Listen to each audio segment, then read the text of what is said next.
A'udzu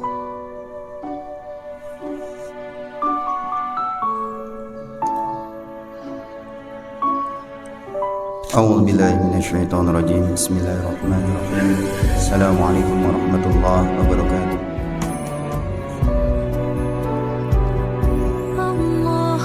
Alhamdulillah nahmaduhu wa nasta'inuhu wa nastaghfiruh wa na'udzu billahi min shururi anfusina wa min sayyiati a'malina may yahdihillahu fala mudilla lahu wa may yudlilhu fala hadiya lahu. Asyhadu an la ilaha illallah wahdahu la syarika lahu wa asyhadu anna Muhammadan abduhu wa rasuluhu la nabiyya ba'da. Allahumma shalli wa sallim wa barik ala Muhammadin wa ala alihi wa sahbihi ajmain. Qala Allah ta'ala fil Qur'anil Karim, a'udzu billahi minasy syaithanir rajim. Bismillahirrahmanirrahim. Ya ayyuhan nasu inna khalaqnakum min dzakarin wa unsa wa ja'alnakum syu'uban wa qaba'ila lita'arafu. Inna akramakum 'indallahi atqakum. Innallaha alimun khabir. Al-ayat. Masirul muslimin, jamaah salat subuh yang dirahmati Allah Subhanahu wa taala. Alhamdulillah, pada kesempatan kali ini marilah kita tidak jemu-jemunya untuk selalu mengucapkan hamdalah, mengucapkan sebuah kalimat baik, kalimat thayyibah yang mengukuhkan diri kita sebagai hamba Allah Subhanahu wa taala. Kalimat yang menghubungkan kita dengan Allah Subhanahu wa taala, tanda ketundukan kita kepada Allah Subhanahu wa taala, merendahkan diri kita hanya kepada Allah Subhanahu wa taala. Salawat beriring salam tak lupa pula kita panjatkan bagi manusia terbaik, manusia yang telah Allah berikan nasab yang terbaik, asal usul yang terbaik, manusia yang telah memiliki dan menunjukkan kepada kita semua bahwa sebagai manusia kita bisa melakukan yang terbaik untuk Allah Subhanahu wa taala. Yang manusia yang sekali saja kita sebut namanya, Allah Subhanahu wa taala sudah menjamin kita 10 kebaikan. 10 kebaikan itu bisa lapangnya rezeki, lancarnya urusan, ampunan dari Allah Subhanahu wa taala dan lain sebagainya. Dialah junjungan kita Rasulullah Muhammad sallallahu alaihi wasallam. Bapak-bapak, ibu-ibu, masyarul muslimin yang dirahmati Allah Subhanahu wa taala, para asatiz yang kami hormati, Ketua DKM Bapak Muslih Taman, para tokoh masyarakat di sini. Pada kesempatan kali ini kami akan membawakan sebuah tema mengenai anti rasisme. Bilal bin Rabah sebagai sebuah tonggak anti rasisme di dalam Islam. Kenapa kami bawakan ini? Salah satunya adalah biasanya nih menjelang tahun-tahun politik, tahun 2024 di masyarakat mulai terpolarisasi. Belajaran dari tahun politik sebelumnya, di masyarakat kita ada ungkapan-ungkapan karena perbedaan politik saja ada stigma-stigma negatif yang timbul di dalam masyarakat. Entahlah itu disebut kadrun, kadal gurun gitu ya, onta, kemudian dibalas lagi dengan cebong segala macam. Kami kira ini bukan hal yang sangat tidak islami. Pertama-tama Allah Subhanahu wa taala melalui nabinya melarang kita untuk menjuluki saudara kita. Menjuluki saudara kita dengan nama-nama yang buruk, dengan nama-nama binatang. Itu terlarang sekali dalam Islam. Yang kedua, stigma-stigma negatif kadang masih tertinggal di dalam masyarakat kita meskipun kita mengaku sebagai masyarakat modern. Ungkapan-ungkapan rasis, mohon maaf, kadang masih terdengar di masyarakat yang sudah ngaji. Kalau belum ngaji emang oke lah gitu ya, masih bisa dimengerti. Ungkapan-ungkapan rasisme, ngatain saudara kita gitu ya. Sampai ada saudara kita, mohon maaf sebut saja saudara-saudara dari Papua, kadang merasa dikatain monyet. Aduh ya Allah, astagfirullahaladzim. Itu sangat-sangat tidak islami. Saudara-saudara kita etnis Tionghoa dikatain Cina lo dasar, aduh itu sangat-sangat tidak islami. Kita kikis terutama di sini, di forum ini, Masjid Raya Telaga Kahuripan. Kita kembali kepada Islam yang hak, nilai-nilai Islam yang hak, yang mengikis habis seluruh nilai-nilai rasisme. Makanya di bola itu kan ada kan ya, di ban kaptennya kadang say no rasis. Kalau di Eropa, Amerika memang masih kental rasisme itu. Prasangka rasis itu masih sangat kental. Orang berkulit warna itu masih dihina gitu. Oleh karena itu, mari kita terus menerus kita dakwahkan syiar Islam, bahwa Islam itu tidak mengenal yang namanya rasisme. Allah Subhanahu wa taala telah berfirman kepada kita semua. A'udzu billahi minasyaitonir rajim. Bismillahirrahmanirrahim. Ya ayyuhan nas. Yang disambut, yang dipanggil oleh Allah bukan hanya orang-orang beriman.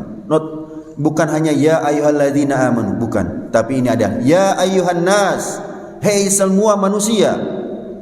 Inna khalaqnakum min dzakarin wa unsa wa ja'alnakum syu'uban wa qabaila lita'arafu inna akramakum indallahi atqakum innallaha alimun khabir. Hei manusia, sekali lagi bukan hanya orang-orang yang beriman, tetapi seluruh manusia, karena agama Islam adalah rahmatan lil alamin, untuk seluruh manusia. Maka yang diseru pada ayat ini, wahai seluruh manusia, sungguh inna khalaqnakum, sungguh kami telah menciptakan kalian, min zakarin wa unsa, dari seorang laki-laki dan seorang perempuan. Awalannya Nabi Adam dan ibunda Hawa. Wa ja'alnakum syu'uban wa qabaila lita'arafu, kemudian kami ciptakan, kami jadikan kalian syu'uban wa qabaila, kabilah-kabilah, syu'uban berbangsa-bangsa dan bersuku-suku. Agar apa? Lita'arafu, agar saling mengenal. Inna akramakum indallahi atqakum, sungguh yang paling mulia di antara kalian di sisi Allah adalah orang yang paling bertakwa. Innallaha alimun khabir, dan sungguh Allah maha alim, maha mengetahui, dan maha khabir, maha teliti. Tidak ada celah di dalam Islam untuk rasisme, untuk menganggap diri lebih hebat dari bangsa yang lain, tidak ada. Dalam satu kesempatan, pesan terakhir Rasulullah, meskipun ini berkali-kali ditekankan oleh Rasulullah Sallallahu Alaihi Wasallam, kita akan belajar dari perjalanan ini.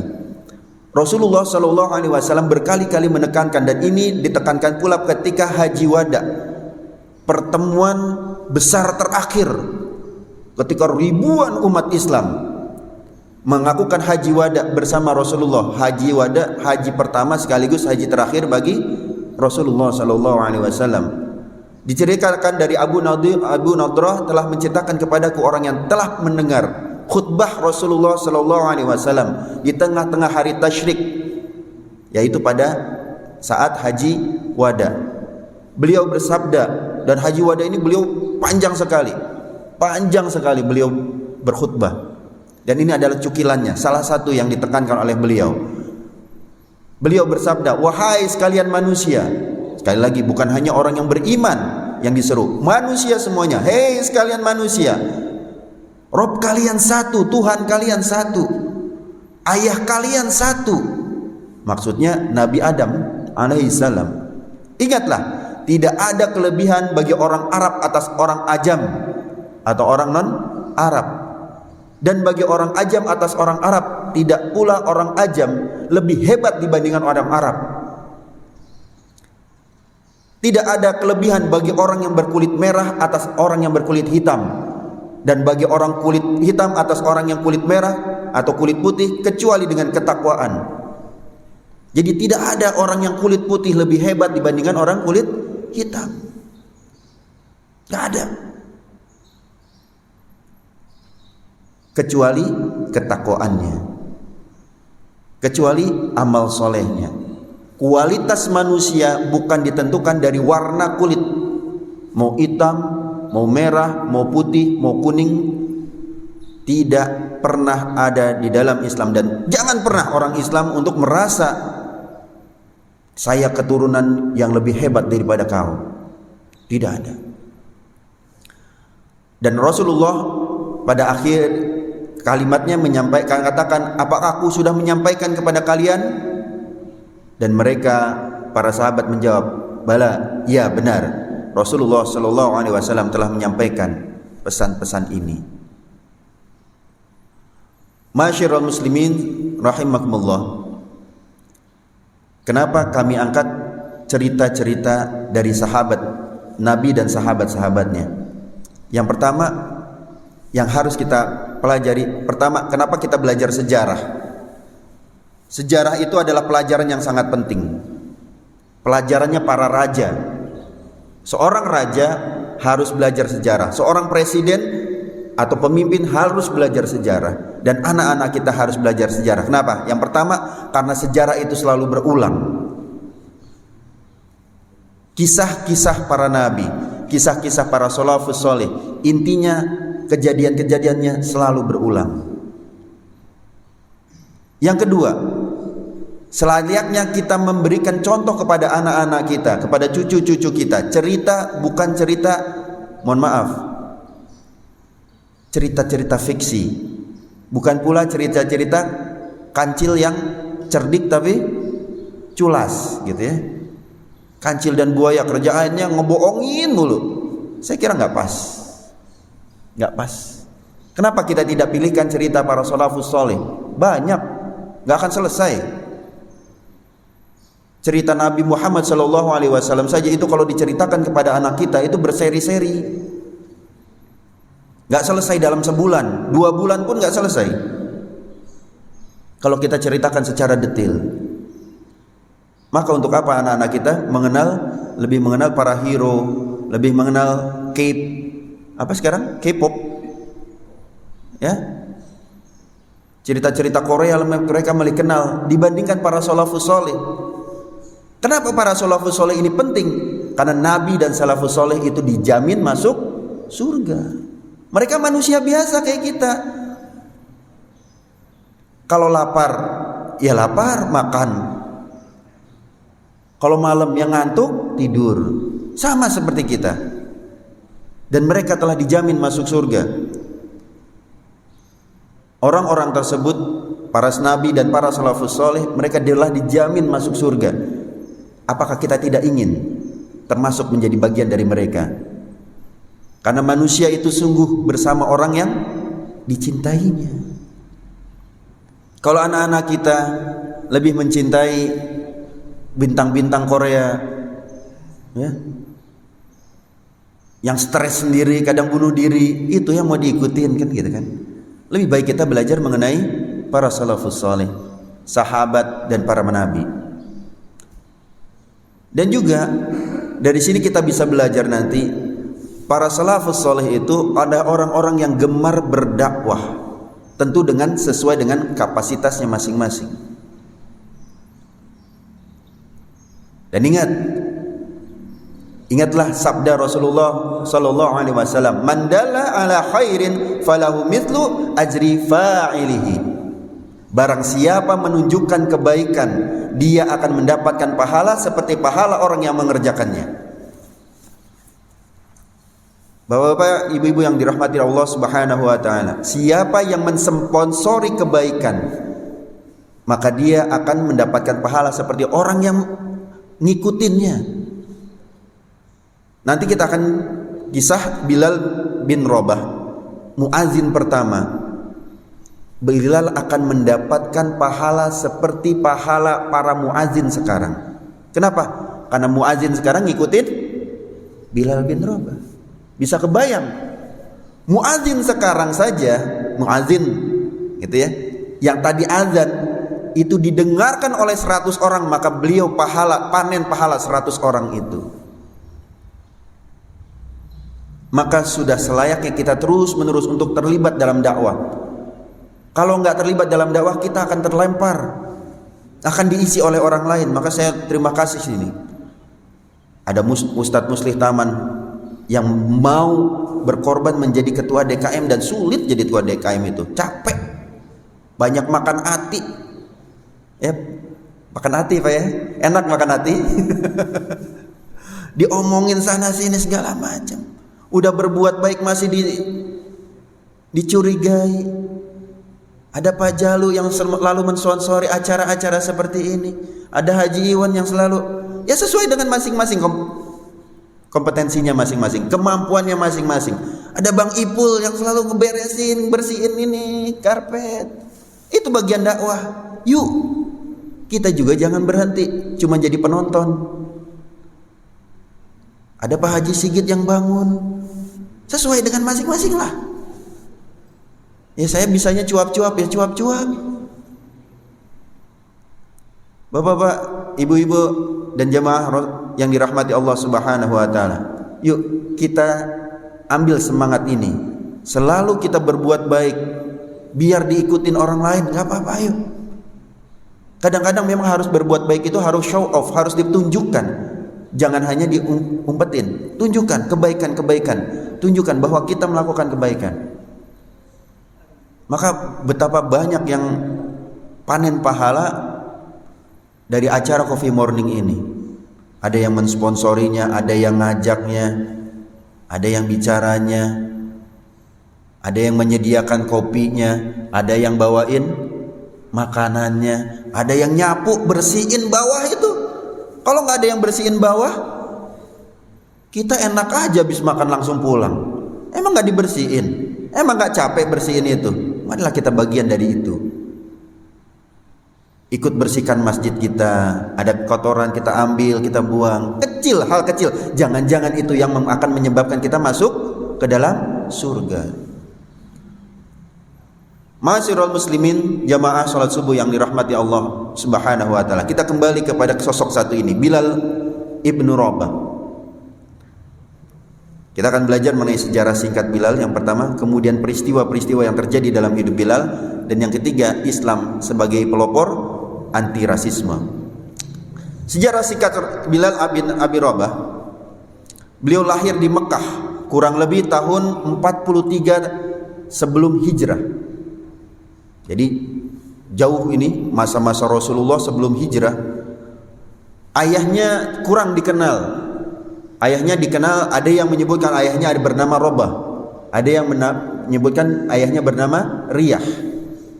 Tapi kurang dikenal dalam buku-buku sejarah. Yang dikenal justru emaknya, ibunya, Ibu Hamamah. Buat kedua-dua mereka ini, Pak Rabah dan Ibu Hamamah ini adalah orang kulit hitam, hitam legam dari Habasyah atau sekarang dikenal sebagai Ethiopia. Kadang lucu juga gitu ya, kalau misalnya kenal sama teman yang kulitnya hitam banget. Saya pernah punya teman kulit hitam sekali dari Sudan, gitu ya. Itu sebelah sini sama sebelah sini kelihatan banget bedanya. Ini putih banget nih, telapak tangannya putih banget, telapak tangannya putih, tapi sebelah sininya hitam. Ini jadi kelihatan garis di sini tuh kelihatan banget bedanya. Lucu deh kamu gitu, seneng di taman. Tapi jangan sampai kita melakukan rasis gitu ya sama teman kita itu. Karena kita tinggal di Indonesia ini multi etnis, apalagi kita sekarang dunia globalisasi. Indonesia bukan lagi ini. Indonesia kita seolah-olah tinggal sebagai di sebuah daerah, di sebuah tempat yang global, pedesaan global, global village yang kita kenal. Nah, ini Bilal bin Rabah mendapatkan panggilan jahiliyah. Ini panggilan jahiliyah, panggilan yang gak boleh kita ulang lagi nih. Dipanggil sama orang-orang sebagai Ibnu Sauda, anak hitam, anak hitam, anak yang ibunya hitam, Ibnu Sauda. Jadi jangan bapak-bapak, ibu-ibu, saudara-saudara yang dirahmati Allah Subhanahu wa taala, ngatain atau manggil seorang daripada kita, hitam sini lu. Astagfirullahaladzim. Maksudnya bercanda tapi kan ya. Mungkin ada saudara kita, teman kita yang warna kulitnya agak gelap, kemudian kita panggil, hitam sini loh. Jangan. Itu panggilan jahiliyah. Panggilan jahiliyah. Ini panggilan jahiliyahnya Bilal bin Rabah oleh orang-orang jahiliyah di Mekah dahulu. Ibnu Sauda dipanggilnya. Beliau masuk Islam kurang lebih usia 30 tahun. Bilal bin Rabah itu seorang budak. Kenapa seorang budak? Karena emaknya juga budak. Jahatnya itu sistem perbudakan. Emaknya budak, anaknya jadi budak lagi. Karena sistem perbudakan itu seolah-olah sama seperti menjadikan manusia, menghilangkan kemanusiaan, menjadikan perbudakan manusia di atas manusia yang lain. Budak seolah-olah seperti hewan peliharaan saja. Bilal itu dikenal sebagai orang budak yang populer, badannya kuat, suka kerja, gitu ya. Orangnya ramah, baik, nggak pernah petantang petenteng. Itu adalah Bilal bin Abi Rabah. Bilal bin Rabah dicintai oleh majikan dan para budak yang lain. Kenapa? Karena beliau adalah orang yang sejak zaman jahiliyah saja, beliau adalah orang yang sangat baik kepada orang yang lain. Biasanya para budak di zaman itu suka membangga-banggakan dirinya, membangga-banggakan tuannya. Beliau tidak. Dalam satu riwayat, beliau ini karena ibunya itu adalah budak dari Abdiddar, maka anaknya juga ditarik sebagai budaknya Abdiddar. Setelah ayahnya meninggal, ini diperebutkan oleh para pembesar-pembesar Quraisy. Saat itu yang menang adalah Umayyah bin Khalaf, salah satu orang terkaya di kota Mekah saat itu. Bilal menjadi budaknya Umayyah bin Khalaf. Orang yang sangat baik ini menjadi budak dari kalangan Umayyah bin Khalaf.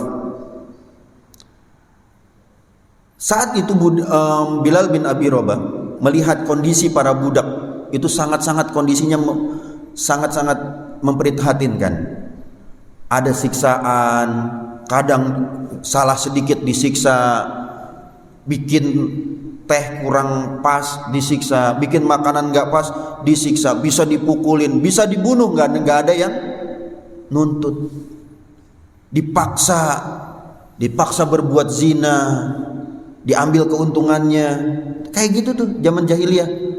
Dipaksa zina, kemudian orang-orang suruh bayar, diambil keuntungannya sama majikannya. Nauzubillah summa nauzubillah. Karena itu saat ini juga ada perbudakan modern. Hati-hati. Perdagangan manusia, human trafficking, itu juga Masya Allah, jahat sekali itu. Bilal bin Rabah melihat perilaku-perilaku ini terjadi pada masyarakat jahiliyah, masyarakat Mekah saat itu. Para budak juga diminta untuk menyembah berhala sebagaimana para tuannya. Padahal berhala tersebut dibuat oleh manusia juga, tapi disembah oleh mereka. Dan para budak dipaksa juga untuk menyembah berhala. Suatu hari Bilal bin Rabah ini mendengar ada orang ngaku nabi. Katanya ada orang yang ngaku nabi di antara para pembesar Quraisy itu. Namanya Muhammad sallallahu alaihi wasallam. Dia ngaku nabi. Dia seorang bangsawan Quraisy. Tinggalnya di komplek orang-orang kaya. Karena Rasulullah sallallahu alaihi wasallam setelah menikah dengan ibunda Khadijah radhiyallahu anha, beliau tinggalnya di satu komplek itu dengan para pembesar Quraisy. Istilahnya klasternya klaster beda gitu ya. Klasternya ini klaster bareng dengan Abu Jahal, Abu Lahab, kemudian Umayyah bin Khalaf, kemudian juga dengan Utsman bin Affan, dengan Abu Bakar Siddiq. Ini adalah teman-teman dekat gitu ya, saudara dekat, teman-teman dekat. Tinggalnya klasternya deketan. Dari zaman dulu ternyata udah sistem klaster itu deketan gitu, yang orang-orang kaya itu. Kemudian Bilal bin Rabah ikut gabung ya dengan kholaqoh lah zaman sekarang, pengajiannya Rasulullah Shallallahu Alaihi Wasallam di Darul Arqam. Beliau mendengarkan tentang Islam, bagaimana tentang Islam itu nggak boleh membunuh orang tanpa sebab, nggak boleh menyiksa orang tanpa sebab, nggak boleh melakukan pemaksaan. Wah, ini cocok banget nih dengan kondisi saya nih, kondisi para budak nih. Tidak ada perbedaan. Ini sejak awal Rasulullah SAW menegaskan tidak ada perbedaan antara orang ajam atau orang non Arab dengan orang Arab. Orang Arab tidak lebih mulia dibandingkan orang ajam, dan orang ajam tidak lebih mulia dibandingkan orang Arab. Semuanya sama di hadapan Allah Subhanahu wa taala. Tidak boleh lagi di dalam Islam itu, tidak ada di dalam Islam membunuh tanpa hak, tanpa alasan yang jelas, hanya sekedar senang-senang. Tidak boleh, bahkan tidak boleh menyiksa budak, memaksa budak tanpa hak. Tidak boleh. Harus memperlakukan budak itu dengan baik, dengan manusiawi. Inilah yang menjadikan Bilal bin Rabah menjadi tertarik pada Islam. Kemudian Bilal bin Rabah tertarik pada Islam setelah mendengarkan ceramah-ceramah Rasulullah SAW di Darul Arqam, maka beliau menyatakan masuk Islam. Bilal bin Rabah menyatakan masuk Islam. Beliau masuk Islam setelah Ummul Mukminin Khadijah binti Khuwailid, Abu Bakar Siddiq, Ali bin Abi Thalib, Ammar bin Yasir bersama ibunya Sumayyah yang kemudian menjadi orang pertama, syahidah pertama, orang yang mati syahid pertama dalam Islam bukan laki-laki, perempuan, yaitu Ibu Sumayyah ini. Kemudian Suhaib Ar-Rumi, Mikdad bin Aswad, pokoknya dikit, baru sedikit, baru belasan orang mungkin, baru hitungan jari lah, sampai belasan orang yang baru masuk, dan Bilal bin Rabah itu masuk mungkin sekitar belasan ini, orang-orang as-sabiqun al-awwalun, orang-orang yang pertama kali masuk Islam. Nah, Bilal bin Rabah ini suatu hari dipanggil oleh Umayyah bin Khalaf. Bilal, kemana aja ente? Kok telat sih? Kenapa kamu telat? Biasanya kamu nggak pernah telat. Ini budaknya budak jempolan nih, budak teladan nih, nggak pernah telat biasanya. Sekarang kenapa telat? Ngapa lu telat? Bilal, kata Umayyah, kurang lebih seperti itu ya kalau bahasa Betawinya. Ngapa lu telat? Maaf tuan, saya baru dari Darul Arqam. Ngapain ente di Darul Arqam? Saya masuk Islam tuan. Itu ada Nabi Muhammad SAW yang mendakwahkan tentang kebaikan-kebaikan. Apa lu bilang gitu kan? Lu masuk Islam? Wah, ini Umayyah bin Khalaf orang yang sangat benci kepada Islam. Tapi di sini Bilal bukan orang yang mau menyembunyikan tentang keislamannya. Sebagian sahabat takut karena posisinya, pertama lihat posisinya nggak enak banget. Posisinya Bilal adalah sebagai budak kasta, kalau misalnya di sistem pakai sistem kasta ya, kasta terendah dalam sistem kemasyarakatan itu adalah budak. Ini berani-beraninya menyatakan keislamannya di hadapan tuannya, majikannya yang merupakan bukan orang sembarangan, salah satu pemimpin Quraisy. Maka jelas saja Umayyah bin Khalaf marah bukan kepalang. Berani-beraninya lu masuk Islam tanpa izin gua, istilahnya gitu. Maka disiksalah Bilal oleh Umayyah bin Khalaf. Siksaan-siksaan ini terjadi bukan hanya oleh Umayyah bin Khalaf. Umayyah bin Khalaf itu manggil budak-budaknya yang lain. Setelah dipukulin gitu ya, pukulin Umayyahnya, capek. Umayyahnya capek habis mukulin Bilal, nyuruh orang lain, sini lu pada pukulin nih. Sampai-sampai Umayyah bin Khalaf mensyiarkan kepada orang-orang Mekah, orang-orang Mekah, siapa yang mau mukulin nih budak saya? Sampai mati juga nggak ada yang ini, nggak ada yang akan protes, nggak ada yang akan menuntut. Silakan sampai mati juga nggak apa-apa. Bilal diperlakukan seperti itu, dari pagi sampai sore dipukulin, disiksa, sampai badannya berat-berat gitu ya, berdarah sana sini. Tapi qadarullah, Allah masih kasih kekuatan kepada Bilal bin Rabah, walaupun dapatkan siksaan yang luar biasa. Selain badannya juga memang badan yang kuat Bilal ini, tapi yang nyiksa bukan 1-2 orang, sekampung istilahnya nyiksa, mukulin, dipukulin. Dan salah satu yang paling berat oleh Bilal adalah disiksa di tengah padang pasir yang panas, didudukan di atas batu yang panas. Bapak-bapak yang dirahmati Allah Subhanahu wa taala, batu itu nyimpen panas. Makanya ada yang batu buat bakaran gitu ya, disimpan. Kalau misalnya di Papua itu acara bakar daging sama bakar ubi, itu kan pakai batu panas gitu ya. Panas karena batu itu menyimpan panas. Nah, ini di tengah hari bolong Bilal dibaringkan di atas batu panas. Padahal kita tahu sendiri kalau di sana, di Saudi sana, kalau lagi musim panas itu kita naruh telur, tutupin dengan pasir aja, telurnya bisa matang. Ini Bilal seperti itu, ditaruh di atas batu panas, ditindihin batu panas lagi. Gitu ya. Badannya langsung belenyok gitu ya, rusaklah kulitnya itu. Dan Bilal mengucapkan ahad, ahad, ahad. Apa lu kate? Ahad, ahad, ahad. Tetap mengucapkan ahad, ahad, ahad. Setelah berlalunya waktu, pernah ditanyakan oleh Umar bin Khattab kepada Bilal, Bilal, kenapa kamu mengatakan ahad, ahad, ahad, bukan mengatakan Allah, Allah, Allah, ketika kamu disiksa oleh Umayyah bin Khalaf? Maka Bilal mengatakan, karena saya tahu ucapan yang paling dibenci oleh Umayyah bin Khalaf adalah ahad, ahad, ahad, yaitu satu, satu, satu. Karena Umayyah bin Khalaf Tuhannya tuh banyak, Lata, Uzza, Manat, 365, 300 lebih ya, Tuhan-Tuhan yang ada di sekeliling Ka'bah itu, yang disembah oleh para orang-orang Quraisy musyrikin itu.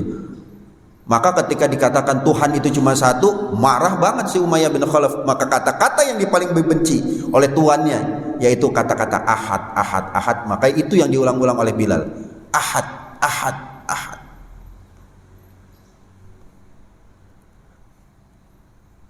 Umayyah tadi kembali lagi, sekali lagi dia mensponsori, bukan hanya dirinya yang menyiksa, bahkan menyuruh orang-orang lain, orang-orang Mekah itu untuk menyiksa Bilal.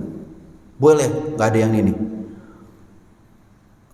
Orang-orang Islam yang saat itu sudah masuk Islam, apalagi dari golongan-golongan yang rendah, dari golongan-golongan yang tidak ada pelindungnya.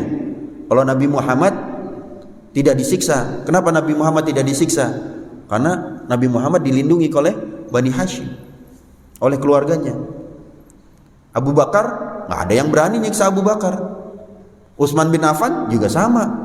Ali bin Abi Thalib dilindungi oleh bapaknya Abi Thalib. Lah kalau orang-orang seperti Sumayyah, Yasir, kemudian juga Bilal bin Rabah, mereka dari kalangan paling bawah, disiksa mereka dan gak ada yang protes. Maka sampai-sampai Sumayyah dibunuh oleh Abu Jahal laknatullah alaih, karena memeluk Islam. Hanya karena memeluk Islam saja maka disiksa sampai dibunuh oleh Abu Jahal. Dan saat itu Rasulullah bukannya gak mau belain, tapi gak bisa belain Rasulullah. Maka mengatakan, wahai Yasir, wahai keluarga Yasir, sabarlah, sabarlah. Dan Nabi Muhammad bercucuran air mata melihat para sahabatnya dibunuh, disiksa di hadapannya. Dan Nabi Muhammad saat itu belum punya power sama sekali. Sabarlah.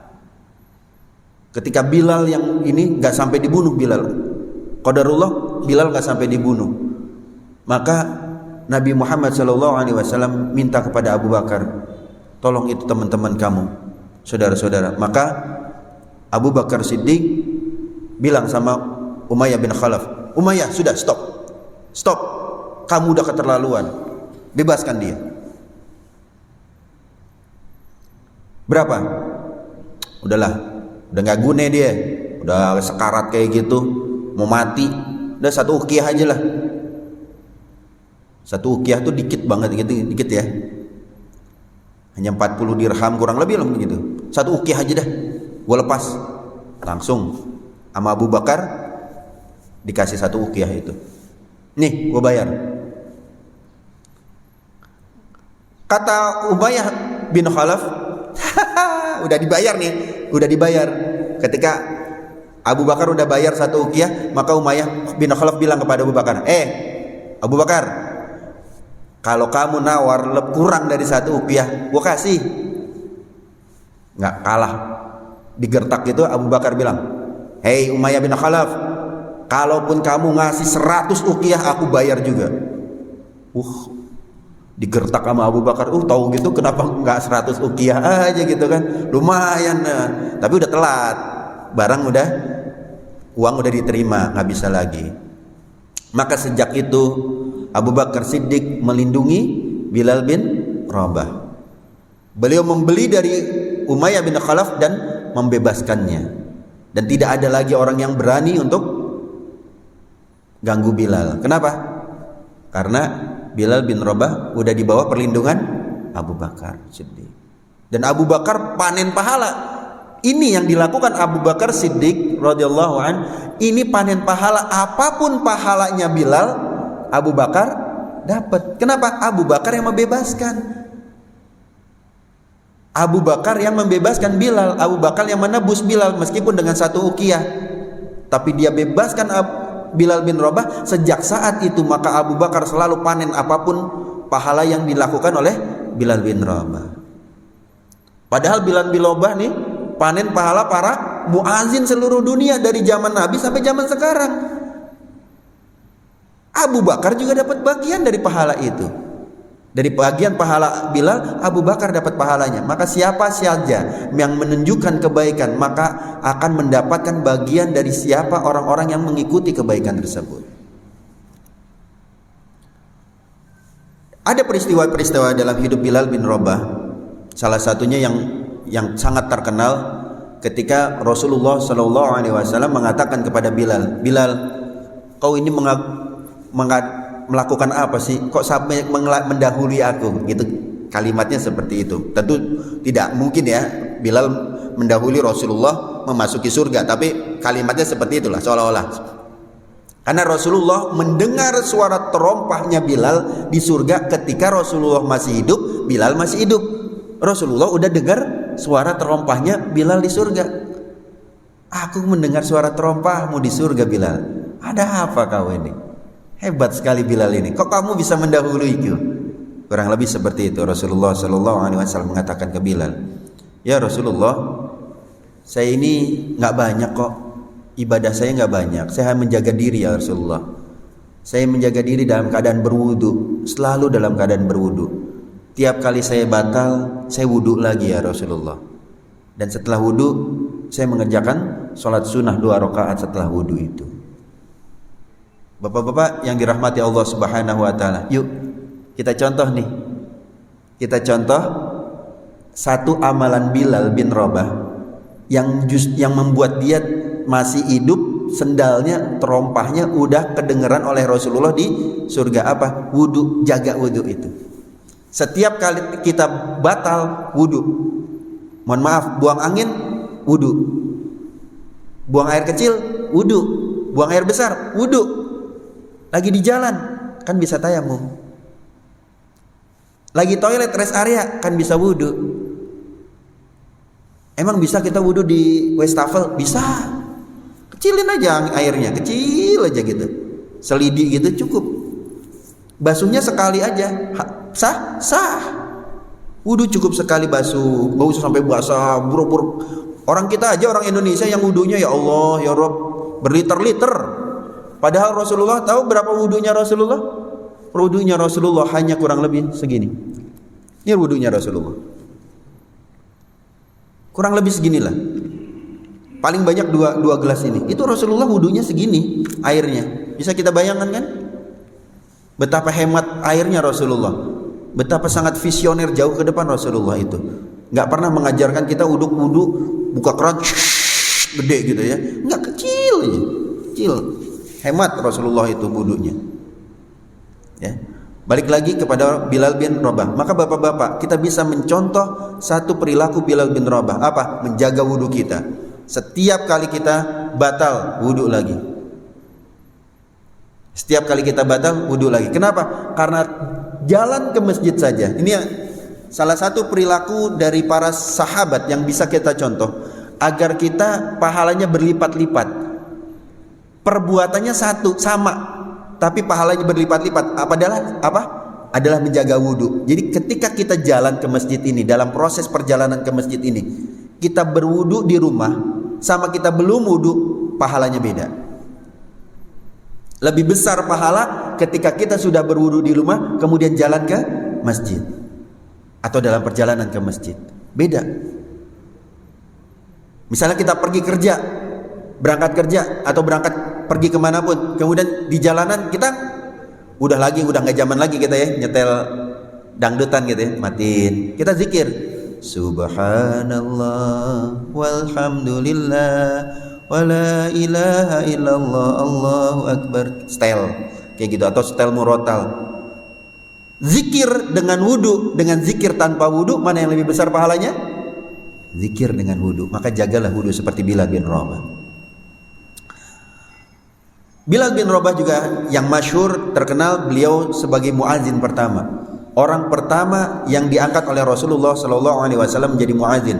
Saat itu di Madinah, Rasulullah SAW, karena manusia, orang-orang mulai banyak nih yang masuk Islam, mulai banyak, mulai ratusan orang gitu ya, maka perlu diadakan panggilan-panggilan khusus setiap kali waktu sholat. Ada yang mengusulkan pakai lonceng, ada yang mengusulkan pakai trompet.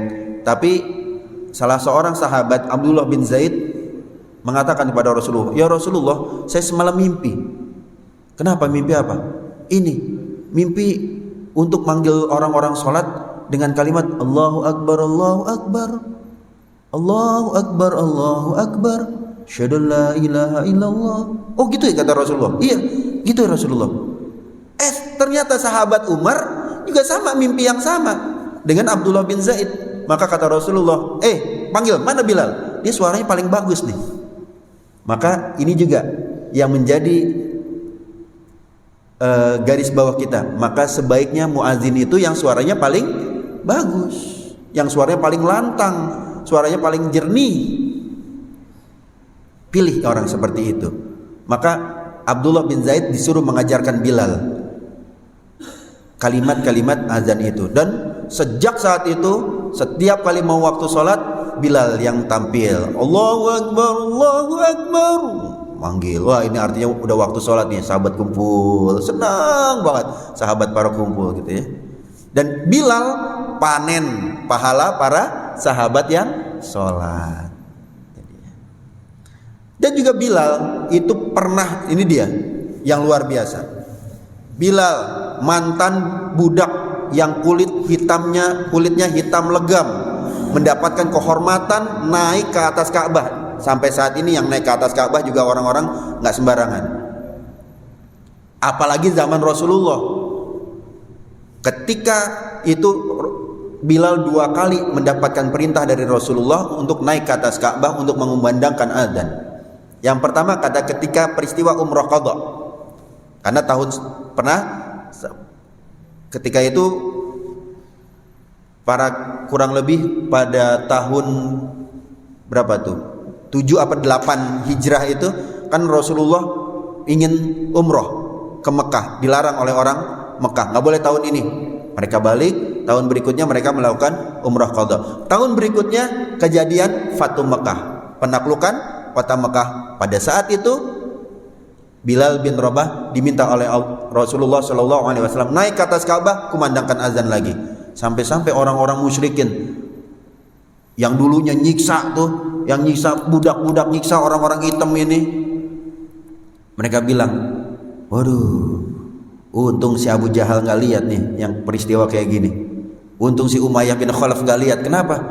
Karena itu yang naik ke atas Ka'bah itu orang yang dihina, orang yang paling dihina, mendapatkan kehormatan itu, naik ke atas Ka'bah dan mengumandangkan azan. Masya Allah, Bilal bin Rabah mendapatkan kehormatan yang tidak didapati oleh sahabat-sahabat yang lain. Dan ada juga peristiwa yang lain. Ketika Bilal bin Rabah, biasalah namanya orang bertengkar-tengkar dikit lah sama temen ya, biasalah itu, jangan dibuat baper. Kadang berselisih dikit sama saudara kita gitu ya, kemudian jadi baper, udahlah jangan baperan gitu lah sama teman. Biasa itu berjasa. Sahabat juga pernah terlibat pertikaian, dalam artian terlibat adu mulut gitu ya. Kemudian cuman adu mulutnya ini sahabat Abu Dzar ketelepasan istilahnya. Dia manggil Bilal, panggilan Bilal ketika masih jahiliyah dulu. "Hei Ibnu Sauda," kata Abu Dzar. Mendengar hal ini Rasulullah SAW langsung marah dan menegur Abu Dzar. "Hei Abu Dzar, apa kau caci dia sebab ibunya hitam? Apa kau caci dia sementara kamu udah masuk Islam?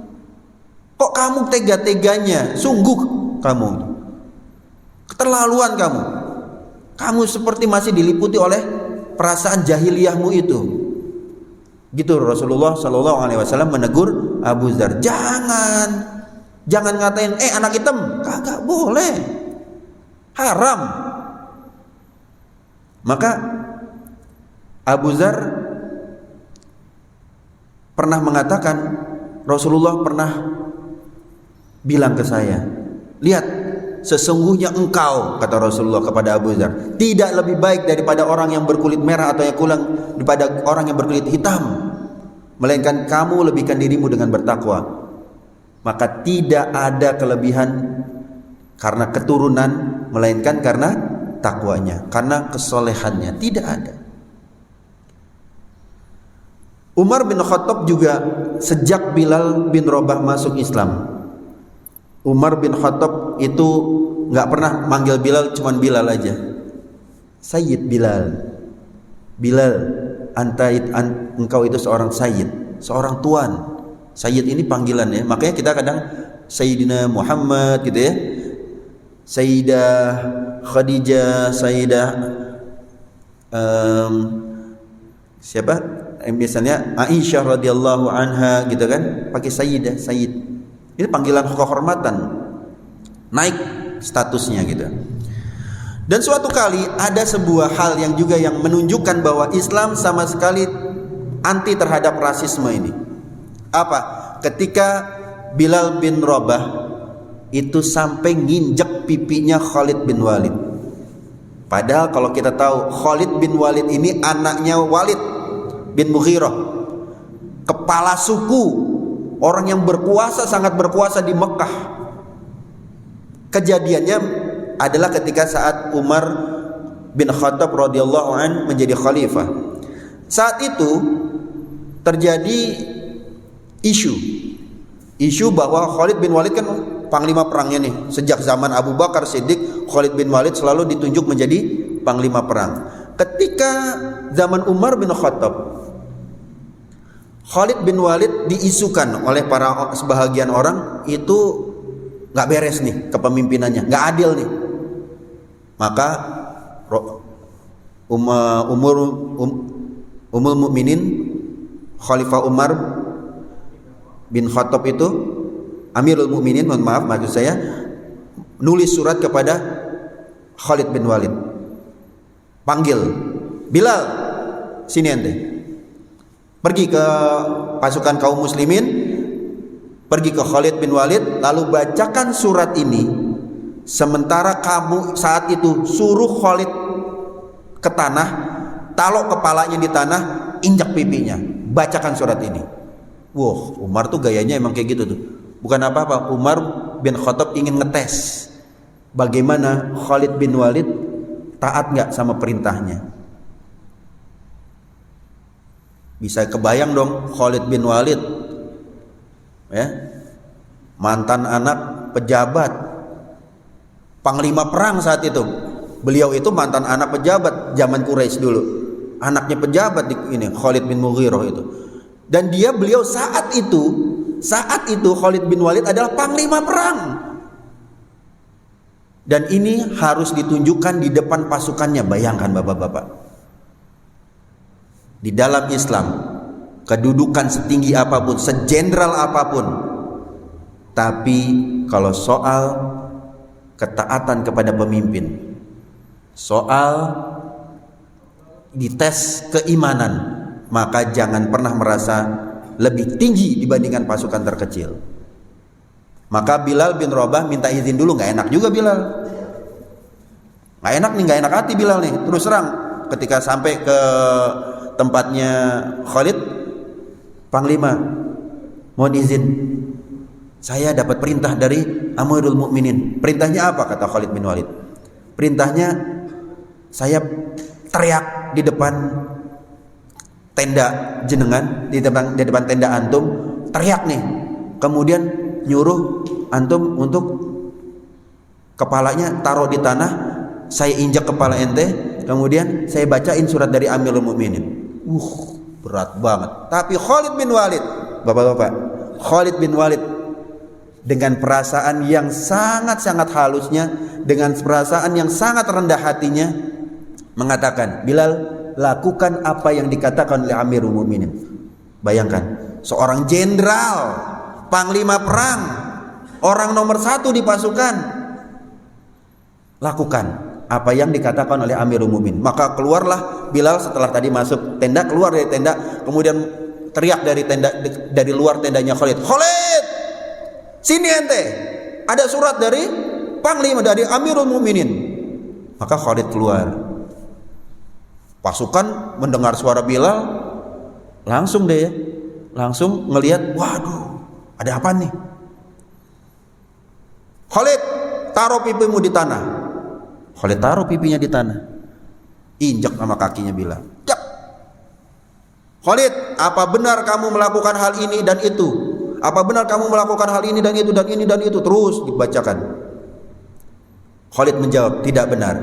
Baik, saksikanlah. Jadi orang semua pasukannya itu menyaksikan Bilal kepalanya diinjek sama mantan budak yang kulitnya hitam legam. Itulah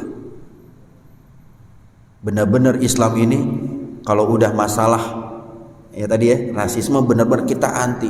Bahkan jangan pernah berharap, jangan pernah menyangka kalau kita orang yang paling dipandang di masyarakat kita itu merasa lebih tinggi dibandingkan masyarakat yang lain. Saya tutup saja dulu ya, mungkin lain kali bisa kita lanjutkan lagi karena waktunya sudah lewat juga. Suatu hari Bilal ini ketika Rasulullah SAW meninggal, Bilal gak kuasa. Ketika pada kalimat manggil azan itu, Asyhadu anna Muhammadar Rasulullah, Bilal nangis. Para sahabat juga nangis kehilangan Rasulullah. Sejak saat itu Bilal minta izin kepada Abu Bakar Siddiq, Amirul Mukminin yang saat itu menjadi Amirul Mukminin. Abu Bakar, saya udah nggak sanggup, katanya. Nggak sanggup jadi muazin lagi. Saya pensiun ya. Ya, Abu Bakar ngelihat kesungguhan Bilal, terus kamu mau kemana? Aku mau pergi ke Damaskus, ke Syria. Ya sudah, pergilah. Tapi pada suatu hari Bilal bin Rabah ngimpi didatengin oleh Rasulullah.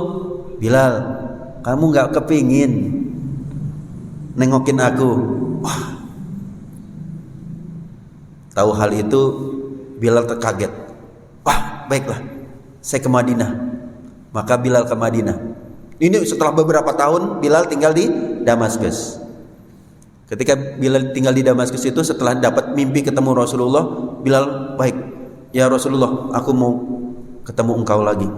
Maka Bilal balik ke Madinah. Ketika sampai di Madinah, Bilal ketemu sama cucu-cucunya Rasulullah. Cucu-cucunya Rasulullah, Bilal kangen gitu ya banget sama cucu-cucunya Rasulullah itu, Hasan Husain itu, dipeluknya segala macam. Sampai mereka berkata, paman, tolonglah, kalau misalnya bahasa sekarang gitu ya, paman, kami rindu engkau, azan lagi dong. Padahal Bilal, jangan, saya udah pensiun jadi muazin, jangan. Gua udah nggak tahan, sayang. Udahlah paman, tolonglah, demi kami paman. Baiklah, karena yang minta cucu Rasulullah, Bilal nggak sanggup untuk menolaknya. Maka azanlah Bilal. Awalnya masih ini, Allahu Akbar, Allahu Akbar. Wah, orang-orang kaget nih, orang-orang Madinah. Mereka teringat pada zaman Rasulullah. Ini suaranya Bilal. Suara Bilal, mereka langsung datang ke masjid. Allahu Akbar, Allahu Akbar. Tapi ketika pada kalimat Asyhadu anna Muhammadar Rasulullah, Bilal gak sanggup lagi, nangis Bilal. Dan begitu pun para sahabat semadinah itu nangis, karena teringat masa-masa Nabi. Saya kira itu saja dulu. Moga-moga dari kisah Bilal bin Rabah ini kita bisa mengambil hikmah. Orang yang sangat cinta kepada Rasulullah dijamin masuk surga. Maka kita belajar, kita ikutin apa-apa yang dilakukan para salafus salih, Nabi dan juga para salafus salih. Kita ikutin apa yang mereka lakukan, kita ikutin sifat-sifatnya, karakternya, kita ikutin. Moga-moga kita menjadi bagian dan berkumpul dengan mereka di surga nanti. Amin ya rabbal alamin. Cukup sekian rasanya. Semoga Allah Subhanahu wa taala memberikan petunjuk kepada kita semua. Assalamualaikum warahmatullahi wabarakatuh.